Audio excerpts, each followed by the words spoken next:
السلام علیکم ناظرین، آپ دیکھ رہے ہیں میرا یوٹیوب چینل۔ میں ہوں بشارت میر پوری۔ ناظرین، آج میں جس موضوع پر بات کروں گا وہ ہے کہ لوگ کیا سوچیں گے۔ تو ہم نے ہزاروں لاکھوں نظریے اپنے ذہن میں سوچے اور محض اس وجہ سے ختم کر دیے کہ لوگ کیا سوچیں گے۔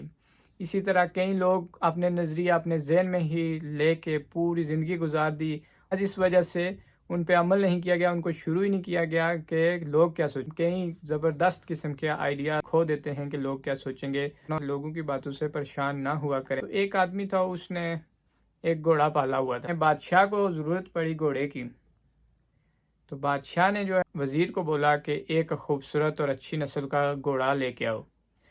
اب وزیر ڈھونڈتا ڈھونڈتا جو ہے اس بندے کے پاس آیا اور اس کو کہنے لگا کہ مجھے یہ والا گھوڑا دے دو۔ اب بندہ جو ہے اس نے انکار کر دیا کہ یہ گھوڑا تو میں نے بہت ہی پیار سے پالا ہے، تو میں بالکل بھی یہ نہیں بیچوں گا، یہ میں نے بیچنے کے لیے رکھا ہوا ہی نہیں ہے، میں نے بڑی شوق سے یہ رکھا ہوا ہے اور اپنے لیے رکھا ہوا ہے، تو میں بالکل نہیں بیچوں گا۔ تو اس نے بولا کہ بادشاہ کو چاہیے۔ اب اس نے بولا کہ بادشاہ کو چاہیے یا جس وزیر کو چاہیے، میں نے بالکل بیچنا ہی نہیں ہے۔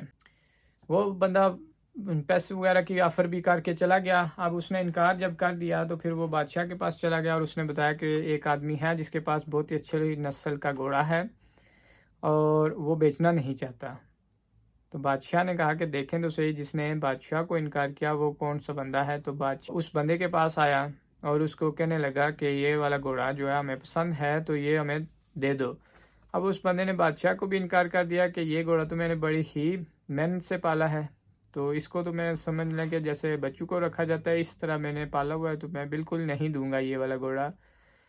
اب بادشاہ نے بہت ساری رقم بھی آفر کی، جب وہ نہ مانا تو اس نے کہا کہ آدھی سلطنت بھی لے لو اور یہ والا گھوڑا دے دو۔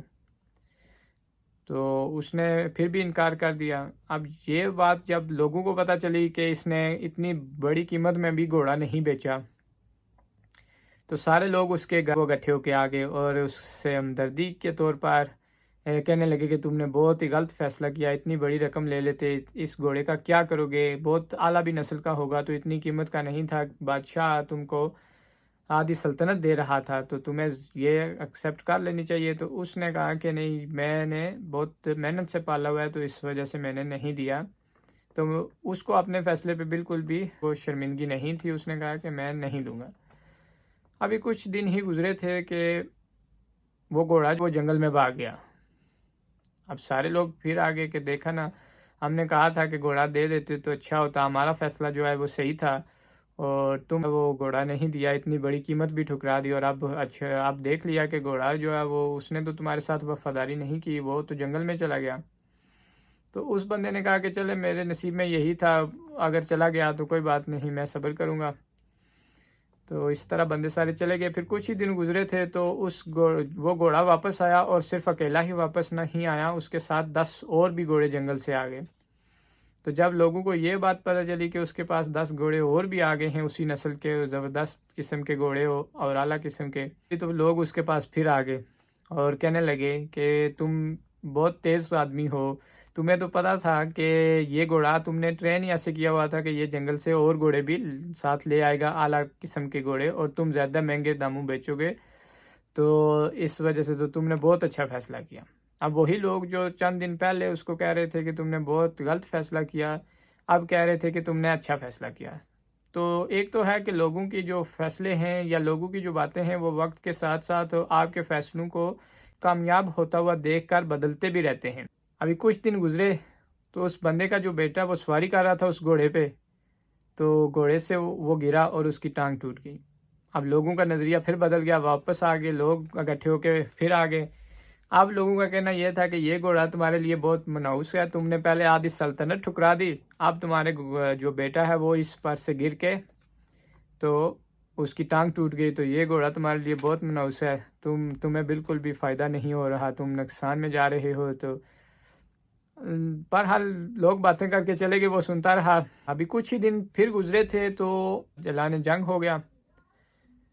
تو اس نے بولا کہ پورے علاقے سے سپاہی اکٹھے کرو، اور جو نہیں آنا چاہتا، جنگ میں حصہ نہیں لینا چاہتا، اس کو بھی زبردستی اٹھا کے لے آؤ۔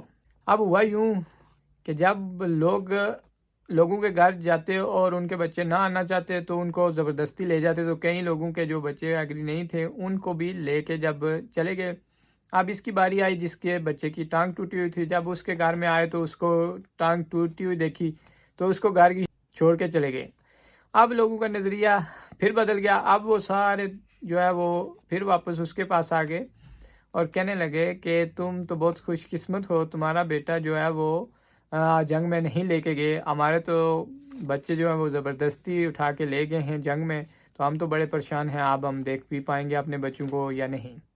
تو ناظرین، اسی طرح لوگوں کی باتوں کا جو آپ سن رہے ہیں وہ عارضی باتیں ہیں، ان کی باتوں پہ توجہ نہ دیا کریں، ان کی باتیں بدلتی رہتی ہیں۔ جب آپ کے فیصلے کامیاب ہو جائیں گے تو سارے آ کے بولیں گے جی واہ کیا فیصلہ کیا، اور جب ناکام ہو جائیں گے تو سارے جو ہے وہ ساتھ چھوڑ جائیں گے، سارے بولیں گے ہم نے تو اس کو پہلے ہی بتایا تھا کہ ایسا نہ کرو ایسا نہ کرو۔ تو ناظرین، ویڈیو اچھی لگی ہو تو لائک کریں اور چینل کو سبسکرائب کریں۔ ملتے ہیں اگلی ویڈیو میں، تب تک کے لیے اجازت دیجیے، اللہ حافظ۔